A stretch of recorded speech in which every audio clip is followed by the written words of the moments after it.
Yoho, apa kabar nakama semuanya? Semoga nakama baik-baik saja. Kita tahu bahwa di One Piece chapter 1038 kita mendapatkan banyak sekali adegan yang menarik, seperti Zoro yang bertemu dengan malaikat maut, sampai nenek tua yang saat ini sedang dihabisi oleh dua generasi baru, yakni Law dan Kid. Sehingga hal yang akan kita bicarakan kali ini adalah mengenai prediksi One Piece chapter 1039. Jadi, tanpa basa-basi lagi, langsung saja mari kita mulai. Roro Noa Zoro, ia adalah seorang pendekar pedang yang diselamatkan oleh Monkey D. Luffy. Dirinya sudah beberapa kali menghadapi kematian, seperti pertempurannya melawan Mihawk dan juga ketika menahan rasa sakit yang diberikan oleh Bartolomeo Kuma.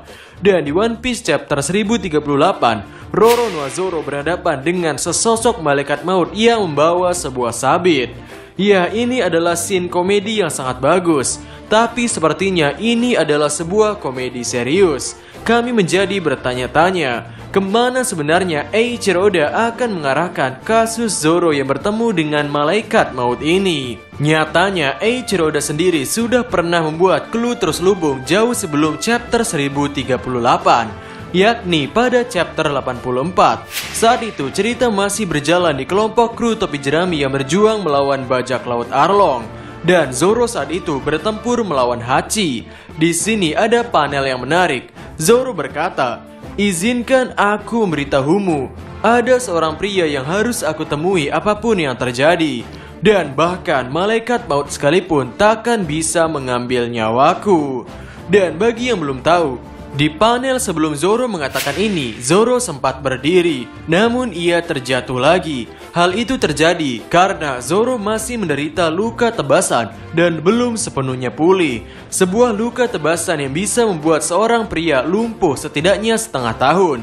Jika dia tidak terbunuh, apakah ia menahan rasa sakitnya selama ini? Ya, dan di panel-panel selanjutnya, Zoro berhasil bangkit kembali dan menyatakan bahwa malaikat maut pun tak bisa mengambil nyawanya. Sehingga pertanyaannya lagi, apa yang ingin Oda tunjukkan dari pertemuan Zoro dengan malaikat maut ini? Gerbang kematian. Sudah berkali-kali Roro Noa Zoro memaksakan diri dalam pertarungan. Sudah berkali-kali dirinya berada dalam pertarungan yang berdarah-darah. Dan setelah time skip, ini adalah kali pertamanya Zoro bertarung di area yang dekat dengan kematian. Sebelum Zoro bertarung dengan Kaido, dirinya sudah terluka parah karena menahan serangan Kaido dan Big Mom. Ada banyak tulang yang patah karena Zoro memaksakan diri untuk menahan serangan kedua Yonko ini. Dan alasan Zoro bisa bertarung melawan King adalah karena Zoro disuntik obat ajaib yang memiliki efek samping. Obat ajaib dari Rasming ini bisa memulihkan sesaat sang korban. Namun efek sampingnya adalah setelah waktu obat itu habis, Zoro akan menderita 2 kali lipat kesakitan.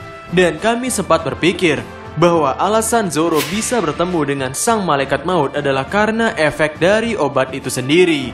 Jadi, rasa sakit yang terasa 2 kali lipat itu diilustrasikan dengan kedatangan sang malaikat maut yang siap untuk mencabut nyawa Zoro. Ya, mungkin setiap rasa sakitnya terasa seperti nyawa yang akan dicabut.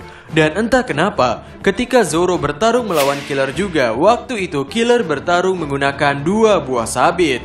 Ya, semoga saja Zoro sudah terbiasa dengan rasa sakit yang diciptakan oleh senjata sabit ini. Bagaimana jika bukan halusinasi? Ya, jawaban yang aman atau jawaban yang cukup logis sudah kami jabarkan tadi. Sekarang kita akan membahas jawaban yang mungkin cocok disebut dengan jawaban yang dilebay-lebaykan. Baik Ryuma dan Mihawk adalah 2 makhluk yang konsepnya adalah orang mati. Mihawk sebagai seorang Dracula dan Ryuma sebagai seorang zombie. Ya, 2 karakter yang berkonsep orang mati ini adalah dua-duanya di dunia yang berhasil membuat pedang mereka menjadi hitam. Sejauh ini kita terus bertanya-tanya, kira-kira apa yang membuat pedang menjadi hitam? Jika jalannya pertempuran, kami yakin semua orang atau semua bajak laut di dunia ini sudah melewati banyak sekali pertempuran yang hebat. Jika tentang haki, Kami yakin Sans adalah rajanya Haki dan pedangnya masih pedang standar dan bukannya hitam. Maka apakah mungkin cara membuat pedang menjadi hitam adalah dengan berhadapan dengan kematian itu sendiri? Dan bagi mereka yang berhasil kembali hidup, maka hadiahnya adalah pedang mereka menjadi hitam. Ya, meski begitu, kami kurang suka dengan konsep ini karena pertempuran Zoro di Arc Wano Kuni sepertinya sudah berakhir. Dan biasanya power up suatu karakter itu terjadi ketika pertarungan atau ketika akan bertarung. Dan sudah tidak ada musuh khusus untuk Zoro. Sisanya musuh yang akan dihadapi Zoro adalah musuh-musuh kroco. Kami pikir power up seperti mendapatkan pedang yang menjadi hitam ini sepertinya tidak akan terjadi. Dan di chapter selanjutnya yang mungkin terjadi pada Zoro adalah penyelamatan yang dilakukan oleh Franky atau Chopper. Chopper yang akan menyembuhkan Roronoa Zoro, sedangkan Franky yang akan menjaga Zoro dan Chopper dari mara bahaya. Konsep kekalahan dari judul.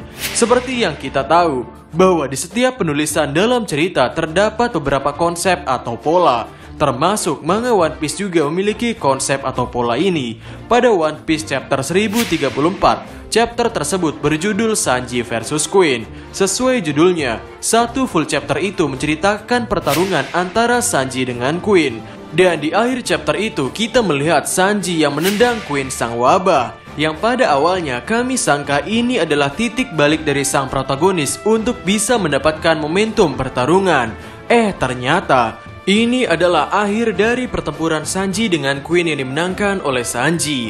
Kemudian pada One Piece chapter 1035, chapter tersebut berjudul Zoro vs King. Sesuai judulnya lagi, satu chapter itu menceritakan penuh tentang pertarungan sengit antara Zoro dengan King. Dan akhir chapter itu menceritakan Zoro yang akhirnya bisa mengalahkan King. Sehingga dari pola judul penamaan tokoh versus musuh ini, seharusnya chapter 1038 yang berjudul Law dan Kid vs Big Mom adalah akhir dari karakter Big Mom itu sendiri. Namun sayangnya, di chapter 1038 ini, kita tidak diceritakan satu chapter full pertarungan Law dan Kid melawan Big Mom. Pertarungan Law dan Kid melawan Big Mom baru diceritakan di akhir-akhir chapter. Ya, meski begitu, dari pola-pola ini masih ada kemungkinan bahwa Big Mom akan diumumkan telah dikalahkan pada chapter selanjutnya. Ya, jika benar Big Mom dikalahkan dengan cara seperti ini, menurut kami agak kurang memuaskan. Eksekusi dari pembangunan karakter, pembangunan pertarungan antara Law dan Kid melawan Big Mom itu sangat bagus. Jika endingnya diakhiri dengan cara seperti ini, jujur saja menurut kami agak kurang. Meski tidak seburuk eksekusi dari ending pertarungan Sanji melawan Queen, namun ending Law dan Kid melawan Big Mom ini tidak sebagus ending pertarungan Zoro melawan King the Wildfire. Selanjutnya, hal yang mungkin terjadi di One Piece chapter 1039 adalah perjuangan yang sedang dilakukan oleh Monkey D. Luffy.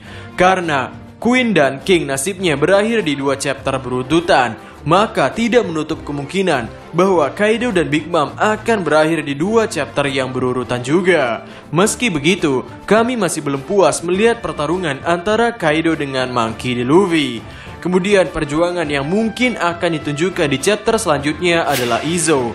Izo adalah anak-anak dari bajak laut Shirohige.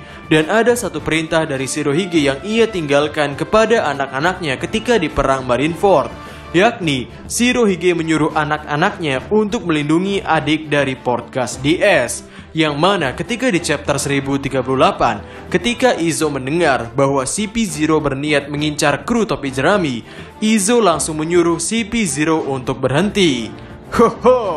Harus kami akui, ini adalah hal yang sangat keren sekali.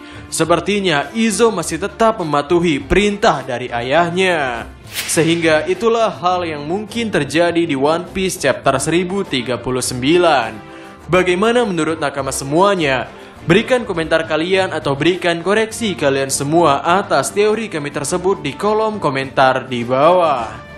Jadi, kami Diskusope dan terima kasih banyak.